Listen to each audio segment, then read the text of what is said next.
മറ്റൊരു വാർത്തയിലേക്ക് നമ്മൾ പോവുകയാണ്. ഹേമ കമ്മിറ്റി റിപ്പോർട്ടിൽ ഇടപെടുകയാണ് ഹൈക്കോടതി എന്ന് മനസ്സിലാക്കുന്നു. ക്രിമിനൽ കേസ് എടുക്കണമെന്ന പൊതു താൽപര്യ ഹർജി കോടതി പരിഗണിക്കുകയായിരുന്നു. ഇപ്പോൾ കോടതിയുടെ ഇടപെടൽ ഈ കേസിൽ ഉണ്ടാകുന്നു എന്നാണ് നമുക്ക് മനസ്സിലാകുന്നത്. കൂടുതൽ വിവരങ്ങളുമായി രഞ്ജിത്ത് രാമചന്ദ്രൻ ചേരുന്നു. രഞ്ജിത്ത്, എന്തൊക്കെയാണ് പ്രേക്ഷകരുമായി പങ്കുവയ്ക്കാനുള്ളത്? ഏറ്റവും പ്രധാനപ്പെട്ട കാര്യം അശ്വതി, ഈ ഹേമ കമ്മീഷൻ റിപ്പോർട്ടിന്റെ പൂർണ്ണ രൂപം സർക്കാർ കോടതിയിൽ ഹാജരാക്കണം എന്ന് ഹൈക്കോടതി ആവശ്യപ്പെട്ടിരിക്കുന്നു എന്നുള്ളതാണ്. ഈ ഇരകളാക്കപ്പെട്ടവരുടെ പേര് വിവരങ്ങൾ ഈ റിപ്പോർട്ടിലുണ്ടോ? കാരണം നമുക്കറിയാം 236 പേജ് മാത്രമാണ് ഇപ്പോൾ പുറത്തു വന്നിട്ടുള്ളത്. കൂടുതൽ പേജുകൾ ഒഴിവാക്കിയ പശ്ചാത്തലമുണ്ട്. ഈ പേരുകളടക്കമുള്ള പേരുകൾ ഉൾപ്പെടുത്തിയിട്ടുള്ള പേജുകൾ കൂടി കാണണം എന്ന് ആവശ്യപ്പെടുകയാണ് ഹൈക്കോടതി. അത് ഈ കേസിനെ സംബന്ധിച്ചിടത്തോളം, ഈ റിപ്പോർട്ടിനെ സംബന്ധിച്ചിടത്തോളം ഏറെ നിർണായകമായ കാര്യമാണ്. ഈ പാർശ്വവൽക്കരിക്കപ്പെട്ടവരാണ് ഇരകൾ എന്ന് കോടതി പറയുന്നു. ഒപ്പം സമൂഹത്തെ ബാധിക്കുന്ന ഒരു വിഷയമെന്ന് കോടതി ഊന്നിപ്പറയുന്ന പശ്ചാത്തലമുണ്ട്. ഈ പറഞ്ഞ അന്വേഷണം സാധ്യമാണോ? അതായത് സർക്കാരിന് ഈ വിഷയത്തിൽ സ്വമേധയാ ഒരു അന്വേഷണം പ്രഖ്യാപിക്കാൻ പറ്റുമോ എന്ന് AGയോട് കോടതി ചോദിക്കുകയുണ്ടായി. കുറ്റാരോപിതരുടെ വിവരങ്ങൾ സർക്കാരിന്റെ കൈവശമില്ല എന്നാണ് AG അറിയിച്ചത്. അതായത് ഈ റിപ്പോർട്ടിൽ പേര് ഈ ആളുകളുടെ, അതായത് ഈ നടിമാർ മൊഴി നൽകിയപ്പോൾ ഈ മൊഴി നൽകിയ ആളുകളുടെ പേരുകൾ വെച്ചല്ല മൊഴി എന്നുള്ള സൂചന സർക്കാർ നൽകുന്നുണ്ട്. പക്ഷേ എത്രത്തോളം അത് ആ റിപ്പോർട്ടിലുണ്ടോ ഇല്ലയോ എന്ന കാര്യം മനസ്സിലാക്കാൻ വേണ്ടിയാണ് കോടതി ഇപ്പോൾ റിപ്പോർട്ടിന്റെ പൂർണ്ണ വിവരം മുന്നോട്ട് വെക്കണം എന്ന് ആവശ്യപ്പെട്ടിരിക്കുന്നത്. ഈ ക്രിമിനൽ കേസ് എടുക്കണമെന്ന പൊതു താൽപര്യ ഹർജിയിലാണ് ഇപ്പോൾ കോടതിയിൽ വാദം നടക്കുന്നത് എന്ന് മനസ്സിലാക്കുന്നു. കമ്മിറ്റി ചൂണ്ടിക്കാട്ടിയത് ഗുരുതരമായ പ്രശ്നങ്ങളല്ലേ എന്ന് കോടതി ചോദിക്കുന്ന പശ്ചാത്തലമുണ്ട്. റിപ്പോർട്ട് പുറത്തുവിട്ടതായി സർക്കാർ കോടതി അറിയിക്കുന്നുണ്ട്. വനിതാ കമ്മീഷനെ ഈ വിഷയത്തിൽ കോടതി കക്ഷിയായി കൂടി ചേർക്കുന്നു. ഈ ഹർജി ഫയൽ സ്വീകരിച്ചുകൊണ്ടാണ് ഇത്തരത്തിൽ ഒരു തീരുമാനത്തിലേക്ക് കോടതി പോകുന്നത് എന്നുള്ളത് ഏറെ നിർണായകമാണ്. കാരണം കഴിഞ്ഞ കുറെ ദിവസങ്ങളായി ചർച്ച ചെയ്യപ്പെടുന്ന ഹേമ കമ്മിറ്റി റിപ്പോർട്ട് ഈ വിഷയത്തിൽ എന്തുകൊണ്ട് കേസ് എടുക്കുന്നില്ല എന്ന ചോദ്യം പല തലങ്ങളിൽ ഉയർന്നിരുന്നു. അവിടെയാണ് കോടതിയുടെ ചോദ്യം ചെയ്യൽ. കോടതി അത് തന്നെയാണ് ആവശ്യപ്പെടുന്നതും. പൂർണ്ണമായ റിപ്പോർട്ട് കോടതിക്ക് മുന്നിലേക്ക് വരണമെന്ന് ആവശ്യപ്പെടുകയാണ് ഹൈക്കോടതി. ഹേമ കമ്മിറ്റി റിപ്പോർട്ടിൽ ഹൈക്കോടതിയുടെ ഗൗരവമുള്ള ഇടപെടലാണ് ഉണ്ടായിരിക്കുന്നത്. ഇപ്പോൾ നമുക്കൊപ്പം നവമി ദിനേശ് കൂടി ചേരുന്നു കൊച്ചിയിൽ നിന്നും. നവമി, കോടതി ഇടപെടുന്നു എന്ന് പറയുമ്പോൾ കൂടുതൽ ഗൗരവമുള്ളതാകുന്നു. സമൂഹത്തിലേക്ക് ഈ റിപ്പോർട്ട് എത്തിയപ്പോൾ തന്നെ അത് ഏറെ ചർച്ച ചെയ്യപ്പെടുന്ന ഒരു സമയത്താണ് ഇത്തരത്തിൽ കോടതി ഇടപെടൽ കൂടി ഉണ്ടാകുന്നത്. എന്തൊക്കെ കാര്യങ്ങളാണ് കോടതി പറയുന്നത്? അശ്വതി, ഏറ്റവും ഒടുവിലത്തെ വിവരമനുസരിച്ച് ഹർജി ഹൈക്കോടതി ഫയലിൽ സ്വീകരിച്ചു കഴിഞ്ഞു. ഹേമ കമ്മിറ്റി റിപ്പോർട്ടിന്റെ പൂർണ്ണമായ രൂപം ഹാജരാക്കാൻ സർക്കാരിനോട് നിർദ്ദേശം നൽകിയിരിക്കുകയാണ്. ഇത് മുദ്രവെച്ച കവറിൽ തന്നെ ഹാജരാക്കണം. സർക്കാരിന്റെ നിലപാട് ഇക്കാര്യത്തിൽ കോടതിക്ക് അറിയേണ്ടതുണ്ടെന്നും ജസ്റ്റിസ് മുഹമ്മദ് മുഷ്താഖ് അറിയിക്കുകയും ചെയ്തു. വനിതാ കമ്മീഷനെ കക്ഷി ചേർത്തുകൊണ്ടാണ് ഇപ്പോൾ ഈ ഹർജി ഫയലിൽ സ്വീകരിച്ചത്. സമ്പൂർണമായ റിപ്പോർട്ട് അത് സർക്കാർ മുദ്രവെച്ച കവറിൽ തന്നെ ഹാജരാക്കണമെന്നും ഹൈക്കോടതി ഡിവിഷൻ ബെഞ്ച് വ്യക്തമാക്കിയിരിക്കുന്നു. എന്തായാലും സർക്കാരിന് ഇനി ഇതുമായി ബന്ധപ്പെട്ട് കൂടുതൽ വിവരങ്ങൾ അല്ലെങ്കിൽ കൂടുതൽ നടപടികളിലേക്ക് പോയേ മതിയാവൂ. കാരണം ഇത് കോടതി ഫയലിൽ സ്വീകരിച്ച സ്ഥിതിക്ക് ഇനി ഇതിലെ പേര് വിവരങ്ങൾ അടക്കം അല്ലെങ്കിൽ പരാതിക്കാരുണ്ടെങ്കിൽ അവർ വന്ന് മജിസ്ട്രേറ്റ് മുൻപിൽ ആയിക്കോട്ടെ, അത് രഹസ്യമായിട്ടുള്ള മൊഴി നൽകിയതിനു ശേഷം ഈ ശക്തമായിട്ടുള്ള ഒരു നടപടികളുമായി പോലീസിനും സർക്കാരിനും മുന്നോട്ട് പോയേ കഴിയൂ എന്നാണ് നമുക്ക് അറിയാനുള്ളത്. എന്തായാലും ഈ കോടതി ഈ ഹർജി പരിഗണിക്കുമ്പോൾ താങ്കളുടെ റോൾ ഇത് എന്താണെന്നായിരുന്നു ഹർജിക്കാരനോട് കോടതി ആദ്യം ചോദിച്ചത്. അതിനുശേഷം സർക്കാരിന്റെ നിലപാട് എന്താണെന്നും കോടതി ചോദിച്ചു. പുറത്തുവിട്ട റിപ്പോർട്ടിൽ രഹസ്യാത്മകത ഇല്ലെന്നും സർക്കാർ കോടതിക്ക് മറുപടി നൽകി. ഗുരുതരമായ കുറ്റകൃത്യങ്ങൾ കണ്ടെത്തിയോ എന്നും കോടതി ആരാഞ്ഞു. ജുഡീഷ്യൽ കമ്മിറ്റിയല്ല, സർക്കാർ നിയമിച്ച കമ്മിറ്റിയാണ് ഹേമ കമ്മീഷൻ എന്നും സർക്കാർ കോടതിയിൽ വ്യക്തമാക്കി. അതിന് പിന്നാലെ കമ്മിറ്റി റിപ്പോർട്ടിൽ ഗുരുതരമായ പ്രശ്നങ്ങൾ കണ്ടെത്തിയിട്ടുണ്ടോ എന്നും കോടതി ചോദിച്ചു. സർക്കാരിന്റെ ബുദ്ധിമുട്ട് മനസ്സിലാകും. കമ്മിറ്റി റിപ്പോർട്ട് വെച്ച് സർക്കാർ എന്ത് ചെയ്യാൻ പോകുകയാണെന്നും കോടതി സർക്കാരിനോടായി ചോദിക്കുന്ന ഒരു സാഹചര്യം ഉണ്ടായി. ഇതിന് പിന്നാലെയാണ് ഈ ഹർജി ഫയലിൽ സ്വീകരിക്കാനായി കോടതി തയ്യാറായത്. അതിനുശേഷം എന്തായാലും ഇപ്പോൾ കേസ് മുദ്രവെച്ച കവറിൽ, അതായത് ഇതിന്റെ മുഴുവൻ റിപ്പോർട്ടും ഈ നമുക്കറിയാം പുറത്തുവിട്ടത് ചില പേജുകൾ, ചില ആളുകളുടെ പേരുകൾ, ഇരയാക്കപ്പെട്ടവരുടെ പേരുകൾ മറച്ചു വെച്ചിട്ടായിരുന്നു ഈ റിപ്പോർട്ട് പുറത്തുവിട്ടത്. പക്ഷേ കോടതിക്ക് മുമ്പിൽ ഹാജരാക്കുമ്പോൾ പൂർണ്ണ രൂപത്തിലുള്ള റിപ്പോർട്ട് സമർപ്പിക്കാനാണ് ഇപ്പോൾ അറിയിച്ചിരിക്കുന്നത്. മറ്റൊരു കാര്യം, ഈ മൊഴി നൽകിയവർക്ക് നേരിട്ട്, അതായത് മജിസ്ട്രേറ്റിന് മുൻപിലോ അല്ലെങ്കിൽ പോലീസിലോ എത്തി പരാതി നൽകാൻ, മൊഴി നൽകാൻ തയ്യാറാണോ എന്നുകൂടി കോടതി ചോദിക്കുന്ന സർക്കാരിനോട് ചോദിക്കുന്ന ഒരു സാഹചര്യമുണ്ടായി. സിനിമയിലെ വനിതകൾ നേരിടുന്ന പ്രശ്നങ്ങൾ പഠിച്ച് റിപ്പോർട്ട് നൽകാനാണ് കമ്മിറ്റിയെ ചുമതലപ്പെടുത്തിയതെന്ന് സർക്കാർ വ്യക്തമാക്കുകയും ചെയ്തു. ഒരു കുറ്റകൃത്യം നടന്നു എന്ന് ബോധ്യപ്പെട്ടാൽ സർക്കാരിന് നേരിട്ട് കേസെടുക്കാൻ വകുപ്പുണ്ടോ എന്ന് സർക്കാരിനോട് കോടതി ചോദിച്ചു. പോക്സോ വകുപ്പാണ് ഉള്ളതെന്നും സർക്കാർ മറുപടി നൽകുകയും ചെയ്തു. ഇത്തരത്തിൽ ഒരു പഠന റിപ്പോർട്ട് കിട്ടിയിട്ട് അതിലേത് വിധത്തിൽ തുടർ നടപടി എടുക്കാൻ കഴിയുമെന്നും സർക്കാർ അറിയിക്കണമെന്നും കോടതി വ്യക്തമാക്കിയിട്ടുണ്ട്. എന്തായാലും സർക്കാരിന് മുന്നിൽ ഈ റിപ്പോർട്ട് കിട്ടിയതിനു ശേഷം ഏത് വിധത്തിലുള്ള നടപടിയുമായി മുന്നോട്ട് പോകാമെന്ന് അറിയിക്കുകയും വേണം.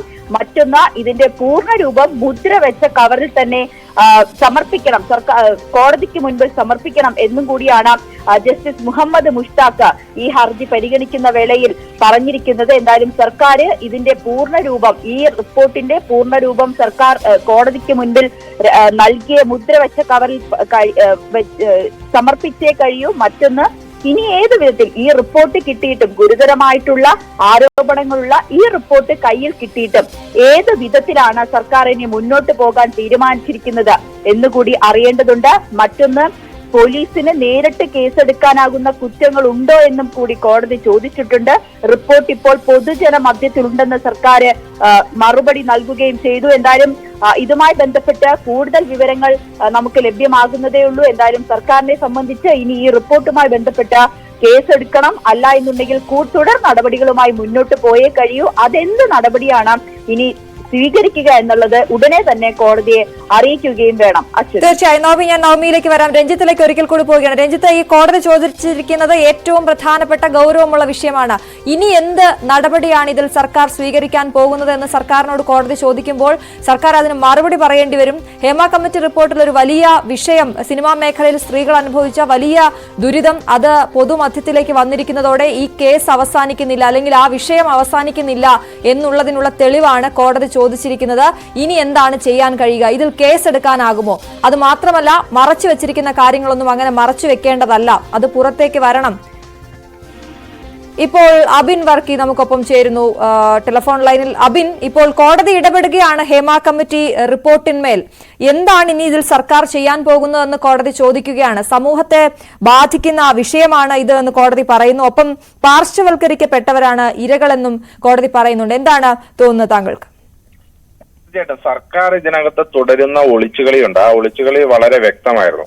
ഇന്നിപ്പോ സർക്കാരിലെ പ്രധാനപ്പെട്ട മന്ത്രിയായിട്ടുള്ള ശ്രീ KN ബാലഗോപാൽ തന്നെ പറഞ്ഞിരിക്കുന്നത് സ്വമേധയാ കേസെടുക്കാനുള്ള എല്ലാ പ്രൊവിഷൻസും ഹേമ കമ്മിറ്റി റിപ്പോർട്ടുമായി ബന്ധപ്പെട്ട് ഉണ്ട് എന്നുള്ളതാണ്. അതുതന്നെയാണ് കോടതി ഇപ്പോൾ പരിഗണിച്ചുകൊണ്ടിരിക്കുന്നത്. അല്ലെങ്കിൽ തന്നെ നിങ്ങളൊന്ന് ആലോചിച്ചു നോക്കൂ, ഒരു വളരെ ഗുരുതരമായ ഒരു ലൈംഗിക ആരോപണ കേസ്, അത് ഒരൊറ്റ കാര്യം മാത്രമല്ല, സീരിയസ് ഓഫ് സെക്ഷൽ അസോൾട്ടിന്റെ രേഖകളും തെളിവുകളും അടക്കം ഒരു റിട്ടയർഡ് ഹൈക്കോടതി ജഡ്ജിക്ക് കൊടുത്തിട്ട് അതിന്മേൽ 4.5 കൊല്ലം അടയിരുന്നിട്ട് ഇതിന്മേൽ ഇനി നടപടിയെടുക്കാൻ യാതൊരു വിധത്തിലുള്ള മാർഗവുമില്ല എന്നൊരു സർക്കാർ പറഞ്ഞാൽ അത് എത്രമാത്രം പരിഹാസ്യകരമാണ് എന്നുള്ളത് നിങ്ങൾ ചിന്തിക്കണ്ടേ.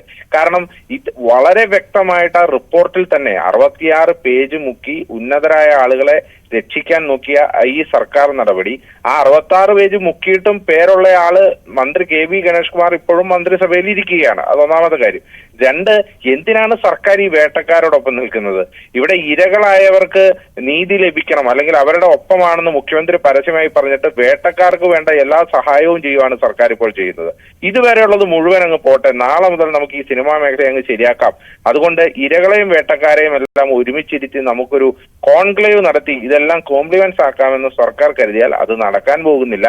അതിന്റെ ആദ്യപടി തന്നെയാണ് കോടതിയുടെ ഈ ഇടപെടൽ. ഞങ്ങൾ അടക്കം പരാതികൾ കൊടുത്തിട്ടുണ്ട്. ഇപ്പോ മന്ത്രി ശ്രീ KN ബാലഗോപാൽ പറഞ്ഞത് സ്വമേധയാ കേസെടുക്കാം, അല്ലെങ്കിൽ ആർക്ക് വേണമെങ്കിലും പരാതി കൊടുക്കാമെന്നാണ്. അങ്ങനെയാണെങ്കിൽ ഞാൻ തന്നെ 2 പരാതി വ്യക്തിപരമായി കൊടുത്തിട്ടുണ്ട്. ഒന്നാമത്തെ പരാതി ഹേമ കമ്മിറ്റി റിപ്പോർട്ടിൽ പ്രതിപാദിച്ചിട്ടുള്ള സെക്ഷൽ അസോൾട്ടിനെതിരെ കേസെടുക്കണമെന്ന് ആവശ്യപ്പെട്ടുകൊണ്ടും, രണ്ടാമത്തെ പരാതി ശ്രീ KB ഗണേഷ് കുമാറിന്റെ പേര് ഡയറക്റ്റായി പറയുന്ന ഹേമ കമ്മിറ്റി റിപ്പോർട്ടിൽ KB ഗണേഷ് കുമാറിനെതിരെ അന്വേഷണം നടത്തണമെന്ന് ആവശ്യപ്പെട്ടുകൊണ്ട് 2 പരാതികൾ ഞാൻ തന്നെ സമർപ്പിച്ചിട്ടുണ്ട് യൂത്ത് കോൺഗ്രസിന് വേണ്ടി. അപ്പോ തീർച്ചയായിട്ടും സർക്കാരിനെതിരെ നടപടികൾ എടുക്കാൻ പറ്റും, സർക്കാരിന് ഇതിനകത്ത് നിയമ നടപടികളിലേക്ക് പോകാൻ പറ്റും. ഈ പീഡകരെ നമുക്ക് ഒതുക്കാൻ സാധിക്കും. പക്ഷെ സർക്കാർ വേട്ടക്കാരോടൊപ്പമാണ് എന്നുള്ളത് വീണ്ടും തെളിയിക്കുകയാണ്. അതാണ് കോടതിയിൽ നിന്നുണ്ടായ കനത്ത പ്രഹരം സർക്കാരിന് ഇപ്പോൾ ഏറ്റിരിക്കുന്നു. അബിൻ, ഒരു കാര്യം കൂടി, സർക്കാരിനെ നമ്മൾ വിമർശിക്കുമ്പോൾ അവർ പറയുന്ന, നേരത്തെ പറഞ്ഞ ഒരു കാര്യം, ഈ ജസ്റ്റിസ് ഹേമ തന്നെ പറഞ്ഞിരുന്നു ഇത്തരത്തിലുള്ള കാര്യങ്ങൾ പുറത്തുവിടരുത് എന്ന്, അതായത് സ്വകാര്യതയെ ഹനിക്കുന്ന രീതിയിൽ ഉള്ള കാര്യങ്ങൾ പുറത്തുവിടരുത് എന്ന് ജസ്റ്റിസ് ഹേമ തന്നെ ആവശ്യപ്പെട്ടിരുന്നു എന്നാണ് പറയുന്നത്. അതൊരു തടസ്സമാകും ഇനി മുന്നോട്ടുള്ള പോക്കിന്? അതായത് ജസ്റ്റിസ് ഹേമ കമ്മിറ്റി റിപ്പോർട്ടിൽ പറയുന്ന പ്രധാനപ്പെട്ട കാര്യം, ഇത് പുറത്തു വിടുമ്പോൾ സ്വകാര്യതയെ മാനിക്കണം. എന്താണ് ഈ പുറത്തു വിടുമ്പോൾ സ്വകാര്യതയെ മാനിക്കണം എന്ന് പറഞ്ഞാൽ ഇരയുടെ പേര് വെളിപ്പെടുത്തരുത്. അതാണ് സുപ്രീം കോടതിയുടെ ഡയറക്ഷൻ. ഒരു സെക്ഷൽ അസോൾട്ട് കേസിൽ സുപ്രീം കോടതിയുടെ ഡയറക്ഷൻ എന്ന് പറഞ്ഞാൽ അതിൽ ഇരയാക്കപ്പെട്ട വിക്ടിമിന്റെ പേര് വെളിപ്പെടുത്തരുത് എന്നുള്ളതാണ്. ആ പേര് വെളിപ്പെടുത്തേണ്ട, അത് വെളിപ്പെടുത്തുന്നത് നിയമപരമായി തെറ്റുകൂടിയാണ് എന്ന് കരുതി ഇത് പീഡിപ്പിക്കപ്പെട്ട ആളുകളെ മുഴുവൻ സംരക്ഷിക്കണമെന്നാണ് എന്നുള്ള സർക്കാരിന്റെ വ്യാഖ്യാനം അത് തീർത്തും തെറ്റായ വ്യാഖ്യാനമാണ്. ജസ്റ്റിസ് ഹേമ പോലും അങ്ങനെ പറയുമെന്ന് ഞങ്ങളാരും പ്രതീക്ഷിക്കുന്നില്ല. കാരണം എന്താ, ഇത്രയധികം സെക്ഷൽ അസോൾട്ട് നടന്നത്, നിങ്ങൾ ആ റിപ്പോർട്ടിന്റെ പ്രധാനപ്പെട്ട 2 കണ്ടെത്തലുകളുണ്ട്. ഒന്നത് 38ാമത്തെ പോയിന്റിലും ഒന്ന് അത് 49ാമത്തെ പേജിലുമായി കിടക്കുന്നുണ്ട്. ഈ സിനിമാ മേഖലയിൽ ഒരു സെക്ഷൽ അസോൾട്ട് നടന്ന് അതിനെപ്പറ്റി പരാതിപ്പെടാൻ പോയാൽ അതിലുണ്ടാകുന്ന കോൺസിക്വൻസസ് എന്ന് പറഞ്ഞു കഴിഞ്ഞാൽ വളരെ അതിഭീകരമാണ്. വ്യക്തമാണ് അബിൻ പറഞ്ഞത്, വ്യക്തമാണ്. അബിൻ 2 പരാതി കൂടി കൊടുത്തിരിക്കുന്ന ആളാണ്, അതുകൊണ്ട് തന്നെ അതിന് പറയാനുള്ള അവകാശം കൂടിയുണ്ട്. ഇപ്പോൾ നമുക്കൊപ്പം മുൻമന്ത്രി AK ബാലൻ ചേരുകയാണ്. സാർ, ഈ ഹേമ കമ്മിറ്റി റിപ്പോർട്ടിൽ ഇടപെടൽ ഉണ്ടാകുന്നു കോടതിയുടെ ഭാഗത്തു നിന്നും, വളരെ ഗുരുതരമായ ഇടപെടലാണ്. ഇനി എന്ത് ചെയ്യാൻ കഴിയും സർക്കാരിന് എന്നാണ് കോടതി ചോദിക്കുന്നത്. ഒപ്പം പൂർണ്ണരൂപം, ഈ ഹേമ കമ്മിറ്റി റിപ്പോർട്ടിന്റെ പൂർണ്ണരൂപം കോടതിയിൽ ഹാജരാക്കണമെന്നും പറയുന്നു. ഞാൻ ആദ്യം തന്നെ പറഞ്ഞതാണ്, ഇത് പരിഹരിക്കാനുള്ള ഒരേ ഒരു മാർഗം ഫസ്റ്റിൽ ഞാൻ പറഞ്ഞിരുന്നു. ബഹുമാനപ്പെട്ട ഹൈക്കോടതിയിൽ നിന്ന് വ്യക്തമായിട്ടുള്ള ഒരു ക്ലാരിറ്റി ഒരു ഉത്തരവിന്റെ രൂപത്തിൽ വന്നു കഴിഞ്ഞാൽ ഗവൺമെന്റിന് ഇത് റെയിലിന്റെ മുകളിലാക്കാൻ പറ്റും. ഇപ്പൊ എന്താന്ന് പറഞ്ഞാൽ എഞ്ചിൻ വേറൊരു ഭാഗത്തും റെയിൽ വേറൊരു ഭാഗത്തുമാണ്.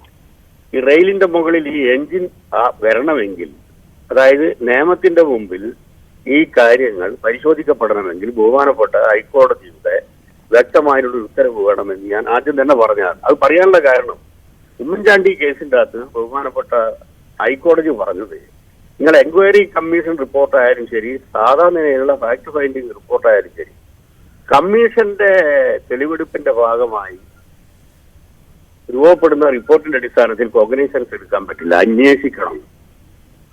അന്വേഷണ ഏജൻസികൾ അന്വേഷിച്ചിട്ട് FIR ഇടാൻ പാടുള്ളൂ. ഇവിടെ കേവലം ഒരു റിപ്പോർട്ട് ഭാഗമായി ഒരു FIR ഇടാൻ സാധിക്കില്ല എന്നുള്ളത് നിലവിലുള്ള ഹൈക്കോടതി വിധിയുടെ അടിസ്ഥാനത്തിലാണ് അങ്ങനെ പറയാൻ നിർബന്ധിക്കപ്പെട്ടത്. മാത്രവുമല്ല, രണ്ടാമത്തെ കാര്യം, ഇതിന്റെ ഭാഗമായി ഒരു ക്രിമിനൽ നടപടി എടുക്കണമെന്ന് ബഹുമാനപ്പെട്ട ഹേമ കമ്മീഷൻ റിപ്പോർട്ടും സൂചിപ്പിച്ചിട്ടില്ല. ഹേമ കമ്മീഷൻ റിപ്പോർട്ടിന്റെ മുമ്പാകെ മൊഴി കൊടുത്ത ഒരാൾ പോലും ഞങ്ങളുടെ പേര് വ്യക്തമാക്കാൻ പാടില്ല, ഇതുമായി ബന്ധപ്പെട്ടുകൊണ്ടുള്ള കാര്യങ്ങൾ പൊതുസമൂഹത്തിന്റെ മുമ്പിൽ അവതരിപ്പിക്കാനും പാടില്ല. എന്നാൽ മേലിൽ ആവർത്തിക്കാതിരിക്കുന്നതിനുള്ള കർശനമായിട്ടുള്ള നിലപാടുകൾ സ്വീകരിക്കുന്നതിന്റെ ഭാഗമായി തെറ്റായിട്ടുള്ള പ്രവണതകൾ പൊതുസമൂഹത്തിന്റെ മുമ്പിൽ കൊണ്ടുവരുന്നതിന് ഞങ്ങൾ തയ്യാറാണ്. ഒരിക്കലും ഞങ്ങളുടെ പേരെ പറയാൻ പാടില്ല. ആ രൂപത്തിൽ ഞങ്ങൾ ഇതിലൊരു പരാതിക്കാരല്ല എന്ന് പറഞ്ഞു. അതിന്റെ ഭാഗമായി ബഹുമാനപ്പെട്ട കമ്മീഷൻ തന്നെ ഗവൺമെന്റിന് കത്ത് കൊടുത്തു. ഇതിന്റെ ഭാഗമായി ഈ റിപ്പോർട്ടേ പ്രസിദ്ധീകരിക്കാൻ പാടില്ല. ഇതാണ് ഗവൺമെന്റിന് അലട്ടിയ പ്രശ്നം. അപ്പോഴും ഞങ്ങൾ പറഞ്ഞു, ബഹുമാനപ്പെട്ട കോടതി എന്താണോ പറയുന്നത് അതിനനുസരിച്ചിട്ട് തന്നെ നിലപാട് സ്വീകരിക്കും. ഇപ്പൊ എന്താണ് കോടതി വ്യക്തമായി പറഞ്ഞതിന്റെ ഉത്തരവ് എന്റെ കയ്യിലില്ല. നിങ്ങളെ പോലുള്ള പ്രധാനപ്പെട്ട ദൃശ്യമാധ്യമ സുഹൃത്തുക്കൾ പറയുന്നതിന്റെ അടിസ്ഥാനത്തിൽ ഞാൻ ഉറപ്പിച്ചു പറയാം, കോടതി എന്താണോ ഇതുമായി ബന്ധപ്പെട്ടുകൊണ്ട് പറയുന്നത് അത് പരിപൂർണമായി ഗവൺമെന്റ് കംപ്ലൈന്റ് ചെയ്ത് തുടർ നടപടികൾ സ്വീകരിക്കും എന്ന് മാത്രമല്ല, ശക്തമായിട്ടുള്ള നിലപാട് ഇതിനകം തന്നെ ഈ മേഖലയിലെ തെറ്റായ പ്രവണതകളുമായി ബന്ധപ്പെട്ടുകൊണ്ട് സ്പെസിഫിക്കായി ഗവൺമെന്റിന്റെ മുമ്പിൽ ഉണ്ടായ പരാതികളുടെ അടിസ്ഥാനത്തിൽ ശക്തമായിട്ടുള്ള നിലപാട് സ്വീകരിച്ചിട്ടുണ്ട് എന്ന് മാത്രമല്ല, ചിലരെ ജയിലിലേക്ക് ആക്കുകയും ചെയ്തിട്ടുണ്ട്. അതൊക്കെ നമ്മുടെ മുമ്പിലുള്ളതാണ്. അതുകൊണ്ട് ഇപ്പം ബഹുമാനപ്പെട്ട ഹൈക്കോടതി പറഞ്ഞതിന്റെ അടിസ്ഥാനത്തിൽ ഗവൺമെന്റ് കാര്യങ്ങൾ പരിശോധിച്ച് ഉചിതമായിട്ടുള്ള തീരുമാനം എടുക്കുന്നതായിരിക്കും. അത് പരിപൂർണമായും ഈ വ്യവസായ മേഖലയുമായി ബന്ധപ്പെട്ടുകൊണ്ട് അഗ്രീവഡ് ആയിട്ടുള്ള ആൾക്കാർക്ക് ഗുണം ചെയ്യുന്ന രൂപത്തിൽ മാത്രമേ ഗവൺമെന്റിന്റെ ഭാഗത്തു നിന്ന് നിലപാടുകൾ ഉണ്ടാവുകയും ചെയ്യും. ശ്രീ AK ബാലൻ, ഇപ്പോൾ നമ്മൾ ഈ പൂർണ്ണ രൂപം സമർപ്പിക്കണമെന്ന് കോടതി ആവശ്യപ്പെട്ടിട്ടുണ്ടല്ലോ. നിയമവശം അനുസരിച്ച് നമ്മൾ അത് സമർപ്പിക്കേണ്ടി വരുമല്ലോ സ്വാഭാവികമായും. അത് ഗവൺമെന്റ് പരിശോധിക്കട്ടെ. ഞാൻ പറഞ്ഞത് ഗവൺമെന്റ് പരിശോധിച്ചിട്ട് ഉചിതമായ തീരുമാനം അക്കാര്യത്തിൽ എടുക്കും. ഒരു കാര്യം കൂടി, ഈ നിയമവശം പരിശോധിക്കുമ്പോൾ ഇനി ഇതിൽ ഈ താങ്കൾ പറഞ്ഞ നേരത്തെ ഇപ്പൊ അബിൻ വർക്കി സംസാരിക്കുകയായിരുന്നു, യൂത്ത് കോൺഗ്രസ് നേതാവ്. അദ്ദേഹം പറഞ്ഞൊരു കാര്യം, ഈ സ്വകാര്യതയെ മാനിക്കണം, അതിനെ ഹനിക്കരുത് എന്ന് പറയുന്നത് ഇരകളുടെ പേര് പറയാതിരിക്കുക എന്നത് മാത്രമാണ് ഉദ്ദേശിച്ചത് എന്നാണ്. അങ്ങനെയാണോ? അതോ മൊഴി നൽകിയ ആരുടെയും പേര് വിവരങ്ങൾ പുറത്തുവിടരുത് എന്നടക്കമുള്ള കാര്യങ്ങളുണ്ടോ അതിൽ? ഒരു കാര്യം വളരെ വ്യക്തമാണ്. ഇതുമായി ബന്ധപ്പെട്ടുകൊണ്ട് ഗവൺമെന്റ് നാളെ അന്വേഷിക്കാൻ തീരുമാനിച്ചു കഴിഞ്ഞാൽ ആ അന്വേഷണ കമ്മീഷന്റെ, അതായത് ഇൻവെസ്റ്റിഗേഷന്റെ മുമ്പാകെ പരാതിക്കാരുണ്ടാകണം എന്നുള്ളത് നിർബന്ധമാണ്. ഇതൊരു ഡിഫാക്ടോ കംപ്ലൈന്റ്, ഒരു ഡി യൂറെ കംപ്ലൈന്റ് ഇല്ലാതെ അന്വേഷണ ഏജൻസികൾക്ക് ഇങ്ങനെ മുന്നോട്ട് പോകാൻ പറ്റുക. പക്ഷെ അവരുടെ പേര് വെളിപ്പെടുത്താതെ ചെയ്യാൻ പറ്റും അന്വേഷണ ഏജൻസികൾക്ക്. പക്ഷെ അന്വേഷണ ഏജൻസികൾ ആ രൂപത്തിലുള്ള ഒരു ഉദ്യമത്തിലേക്ക് പോയാൽ ഇങ്ങളെ പോലുള്ള ആൾക്കാർക്ക് കണ്ടുപിടിക്കുന്നതിന് ഒരു ബുദ്ധിമുട്ടുണ്ടാവില്ല, ഫലത്തിൽ പുറത്തു വരൂല്ലേ. ശരി, വളരെയധികം നന്ദി. ശ്രീ എ കെ ബാലൻ ആണ് നമ്മളോട് സംസാരിച്ചത്. ഇപ്പോൾ അഡ്വക്കേറ്റ് ഹരീഷ് വാസുദേവൻ കൂടി നമുക്കൊപ്പം ചേരുന്നു. അഡ്വക്കേറ്റ് ഹരീഷ് വാസുദേവൻ, കോടതി ഇടപെടുകയാണ്, ഹേമ കമ്മിറ്റി റിപ്പോർട്ടിൽ ഇടപെടൽ ഉണ്ടാകുന്നു, എന്താണ് ഇനി ചെയ്യാൻ പോകുന്നത് സർക്കാർ എന്ന് കോടതി ചോദിച്ചിരിക്കുകയാണ്. ഒപ്പം ഈ പാർശ്വവൽക്കരിക്കപ്പെട്ടവരാണ് ഇരകൾ എന്ന് പറഞ്ഞിരിക്കുന്നു, സമൂഹത്തെ ബാധിക്കുന്ന വിഷയമാണ് എന്നും പറഞ്ഞിരിക്കുന്നു. കൂടുതൽ മുന്നോട്ട് പോകണമെന്നാണ് കോടതി ആവശ്യപ്പെടുന്നത്. ഈ അവസരത്തിൽ നമുക്ക് എന്താണ് പ്രതീക്ഷിക്കാനാവുക? ബഹുമാനപ്പെട്ട കോടതിയുടെ ഇന്നത്തെ നിരീക്ഷണങ്ങൾ പരിശോധിച്ചാൽ ഒരു കാര്യം അസന്നിഗ്ധമായിട്ട് വ്യക്തമാവും. പരാതിക്കാരുണ്ടെങ്കിൽ മാത്രമേ, പരാതിക്കാർ പരാതിയുമായി മുന്നോട്ട് വന്നാൽ മാത്രമേ കേസെടുക്കൂ എന്ന മുഖ്യമന്ത്രിയുടെയും സംസ്ഥാന സർക്കാരിന്റെയും തീരുമാനത്തോട് പ്രാഥമികമായിട്ടെങ്കിലും നിയമം അറിയാവുന്ന ആളുകൾക്ക് യോജിക്കാൻ കഴിയില്ല എന്നുള്ള കാര്യം. കാരണം ഇങ്ങനെ കൂട്ടിവെക്കാനുള്ളതാണെങ്കിൽ ഈ എൻറ്റയർ എക്സസൈസ് ഫ്രൂട്ട്ലെസ് ആവില്ലേ എന്ന തരത്തിൽ കോടതി ഒരു ചോദ്യം ചോദിച്ചു. അപ്പോഴാണ് പരാതിക്കാർ രംഗത്ത് വരട്ടെ എന്ന് ബഹുമാനപ്പെട്ട AG പറയുന്നത്. അങ്ങനെ പരാതിക്കാർ വരില്ലല്ലോ, കാരണം പരാതിക്കാർ എന്ന് പറയുന്നത് അങ്ങേയറ്റം ദുർബലരായിട്ടുള്ള മനുഷ്യരാണ്. അവർ രംഗത്ത് വന്നാൽ മാത്രമേ കേസെടുക്കൂ എന്ന നിലപാട് ശരിയല്ല എന്നാണ് പ്രാഥമികമായിട്ടുള്ള നിരീക്ഷണം. എന്തുകൊണ്ടെന്നാൽ ഇത് രണ്ട് വ്യക്തികൾ തമ്മിലുള്ള തൊഴിൽ തർക്കമോ അതിർത്തി തർക്കമോ പോലെയുള്ള വിഷയമല്ല. രണ്ടുപേരും പരാതിയില്ല എന്ന് പരാതിപ്പെടേണ്ട ആൾ പറഞ്ഞാൽ തീർക്കാവുന്ന പ്രശ്നമല്ല, ഗൗരവമായിട്ടുള്ള കുറ്റകൃത്യമാണ്. ആ കുറ്റകൃത്യം സമൂഹത്തിനെതിരായിട്ടുള്ള കുറ്റകൃത്യമാണ്. അതുകൊണ്ട് തന്നെ പരാതിക്കാർ രംഗത്ത് വരുന്നില്ല എങ്കിൽ ഇത് പൂട്ടിവെക്കാനുള്ള റിപ്പോർട്ടാണോ എന്ന ചോദ്യത്തിന്റെ സാങ്കത്യം അവിടെയാണ്. ആ ചോദ്യത്തിന്റെ സാങ്കത്യമാണ്, അതിന്റെ ജനാധിപത്യ നിയമ വിലയാണ് വാസ്തവത്തിൽ കേരള സർക്കാരിന് മനസ്സിലാവാതെ പോകുന്നത്. അതുകൊണ്ടാണ് പരാതിക്കാർ വരട്ടെ എന്ന വാദം തെറ്റാണെന്ന് ഞങ്ങളൊക്കെ ആവർത്തിച്ച് പറഞ്ഞുകൊണ്ടിരിക്കുന്നത്. ഇനിയെങ്കിലും സർക്കാരിന് ആ കാര്യം ബോധ്യമാവും എന്നാണ് ഞാൻ വിചാരിക്കുന്നത്. ഒപ്പം നമ്മളിപ്പോൾ സംസാരിച്ചുകൊണ്ടിരുന്ന ഈ സ്വകാര്യതയെ ഹനിക്കരുത് എന്ന് പറഞ്ഞുകൊണ്ട് ഹേമ കമ്മിറ്റി റിപ്പോർട്ട് സമർപ്പിച്ചു എന്ന് പറയുമ്പോൾ, അല്ലെങ്കിൽ ഇത് പുറത്തുവിടരുത്, ഇത്ര പേജുകൾ, ഈ പ്രധാനപ്പെട്ട വ്യക്തികളുടെ പേര് പറയുന്ന പേജുകളൊന്നും പുറത്തുവിടരുത് എന്ന് ആവശ്യപ്പെട്ടുകൊണ്ട് തന്നെയാണ് ജസ്റ്റിസ് ഹേമ ഈ റിപ്പോർട്ട് സമർപ്പിച്ചത് എന്ന് പറയുമ്പോൾ, അത് ഈ ഇരകളുടെ പേരുകൾ കൂടി, അല്ലെങ്കിൽ ഈ മൊഴി കൊടുത്ത ഇരകളുടെ പേര് എന്നുള്ളത് മാത്രമാണോ ഉദ്ദേശിക്കുന്നത്, അതോ മൊഴി കൊടുത്തവരുടെ പേരുകൾ കൂടി പുറത്തുവിടരുത് എന്നതും കൂടി ഉദ്ദേശിക്കുന്നുണ്ടോ? അതൊക്കെ ഏതെങ്കിലും രീതിയിൽ മുന്നോട്ട് പോക്കിന് തടസ്സമാകുമോ ശ്രീ ഹരീഷ് വാസുദേവൻ? ഒന്ന്, ഇരകളുടെ ആയാലും മൊഴി കൊടുത്തവരുടെ ആയാലും അവരുടെ ഒരു പ്രോസസ്സിന്, ഒരു സ്റ്റഡിക്ക് വിധേയമായ ഒരു പഠനത്തിന് വഴങ്ങിക്കൊടുത്ത, അതിന് മൊഴി കൊടുത്ത ആളുകളുടെ മുഴുവൻ മൊഴികൾ പുറത്തു വരിക എന്ന് പറയുന്നത് അവരോട് ചെയ്യുന്ന തെറ്റ് മാത്രമല്ല, അവരുടെ മൗലികാവകാശത്തിന്റെ ലംഘനം കൂടിയാണ്. അതുകൊണ്ട് ഒരു കാരണവശാലും അവരുടെ മൊഴികൾ ആരെ പറ്റി എന്തു പറഞ്ഞു എന്നുള്ള കാര്യം ഒരു കാരണവശാലും പുറത്തു വരാൻ പാടില്ല. അക്കാര്യത്തിൽ ജസ്റ്റിസ് ഹേമ പറയേണ്ട ആവശ്യമില്ല. സുപ്രീം കോടതി 9 അംഗ ബെഞ്ച് വിധിച്ചിട്ടുള്ള റൈറ്റ് ടു പ്രൈവസി എന്ന് പറയുന്നത് അവരുടെ ഫണ്ടമെന്റൽ റൈറ്റിന്റെ ഭാഗമായ കാലം മുതൽ തന്നെ റൈറ്റ് ടു പ്രൈവസിയുടെ ഭാഗമാണത്. നമുക്ക് ആർക്കും അത് ചർച്ച ചെയ്യാനോ ചോദിക്കാനുള്ള അവകാശമില്ല, അത് അവരുടെ പ്രൈവസിയുടെ ഭാഗമാണ്. എന്നാൽ ആ പ്രൈവസി ലംഘിക്കാതെ തന്നെ ഒരു ക്രിമിനൽ അന്വേഷണം സാധ്യമാണോ എന്ന കാര്യമാണ് സ്റ്റേറ്റ് പരിശോധിക്കേണ്ടത്. ആ പരിശോധന സ്റ്റേറ്റിൽ നടന്നിട്ടില്ല എന്നാണ് ഇന്ന് വ്യക്തമാവുന്നത്. ആളുകളുടെ പ്രൈവസി സംരക്ഷിച്ചുകൊണ്ട് ഒരു അന്വേഷണം എന്തുകൊണ്ട് സാധ്യമല്ല എന്ന് പരിശോധിക്കുമ്പോഴാണ് നമുക്ക് നീതി ലഭ്യമാവുക. ഇവിടെ ആളുകളുടെ പ്രൈവസി ലംഘിക്കാതെ നമുക്കൊരു കേസന്വേഷണമേ സാധ്യമല്ല എന്ന് നിലപാടെടുത്താൽ തീർച്ചയായിട്ടും അതൊരു കണ്ണടച്ചിരുട്ടാക്കൽ നടപടിയായിരിക്കും. അതുകൊണ്ടാണ് വാസ്തവത്തിൽ ഇതിൽ എന്തെങ്കിലും ഒരു മുന്നോട്ട് പോക്ക് സാധ്യമാണോ എന്ന അന്വേഷണം ഒരു പക്ഷേ ബഹുമാനപ്പെട്ട ഹൈക്കോടതിയും നടത്തിയിരിക്കുക. അതുകൊണ്ടാണ് ഇത്തരം ചോദ്യങ്ങൾക്ക് പ്രസക്തി ഉണ്ടാകുന്നത്. ഒരു കാര്യം കൂടി അഡ്വക്കേറ്റ് ഹരീഷ് വാസുദേവൻ, അവരുടെ പേരുവിവരങ്ങൾ ഒന്നും പറയാതെ തന്നെ, അല്ലെങ്കിൽ പുറത്തേക്ക് വിടാതെ തന്നെയുള്ള രഹസ്യമായ ഒരു അന്വേഷണം ഇതിൽ നടക്കില്ലേ? സാധ്യമല്ലേ അത്? 4 വർഷം മുമ്പ് സാധ്യമല്ലേ? 31/12/2019 ഈ കമ്മിറ്റി റിപ്പോർട്ട് സർക്കാരിന് മുമ്പിൽ കിട്ടിയത്. സർക്കാർ അന്ന് മുതൽ ഇന്ന് വരെ പറഞ്ഞുകൊണ്ടിരിക്കുന്ന ഈ റിപ്പോർട്ടിന്റെ ഒരു ഭാഗവും പുറത്തുവിടാൻ പറ്റില്ല എന്നുള്ളതാണ്. എന്തുകൊണ്ട് പുറത്തുവിടാൻ പറ്റില്ല? സ്വകാര്യതയെ ഹനിക്കും. സ്വകാര്യതയെ ഹനിക്കാത്ത ഭാഗങ്ങൾ പുറത്തു വന്നല്ലോ, ഒരു ചുക്കും സംഭവിച്ചില്ലല്ലോ. സർക്കാരിന് അന്ന് മുതൽ ചെയ്യാമായിരുന്നു, ചെയ്തിട്ടില്ല. 2, 15 അംഗ മാഫിയ സംഘത്തിന്റെ കീഴിലാണ് ഇത്തരം സംഗതികൾ നടക്കുന്നത് എന്നുള്ള ഒരു പരാമർശം അതിനകത്ത് വന്നിട്ടുണ്ട്. ഈ 15 ആളുകൾ ആരൊക്കെയാണെന്ന് സ്റ്റേറ്റിന് അറിയാമല്ലോ. സ്റ്റേറ്റ് അവരെ നിരീക്ഷിച്ചോ?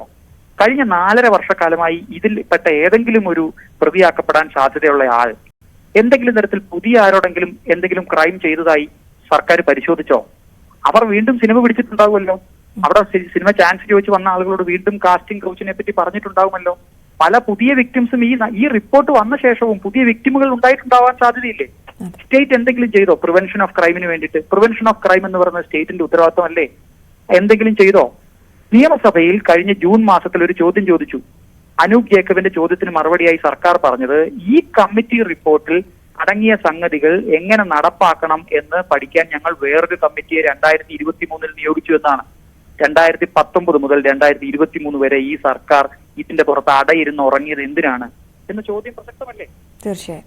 തീർച്ചയായും ആ ചോദ്യം പ്രസക്തമാണ്. ആ ചോദ്യം ചോദിക്കുന്നതിനിടയിലാണ് വളരെയധികം നന്ദി അഡ്വക്കേറ്റ് ഹരീഷ് വാസുദേവൻ ഞങ്ങളുടെ ഈ സമയത്ത് പ്രതികരിച്ചതിന്. ആ ചോദ്യങ്ങൾ സമൂഹത്തിൽ ഇങ്ങനെ ഉയർന്നു കേൾക്കുന്നതിനിടയിലാണ് ഇപ്പോൾ ഹൈക്കോടതിയുടെ ഇടപെടൽ കേസിൽ ഉണ്ടായിരിക്കുന്നത് എന്നുള്ളതാണ് ഏറ്റവും പ്രധാന വാർത്ത ഈ മണിക്കൂറിലെ. വളരെ വേഗം മടങ്ങിയെത്താം ഇടവേളയ്ക്ക് ശേഷം.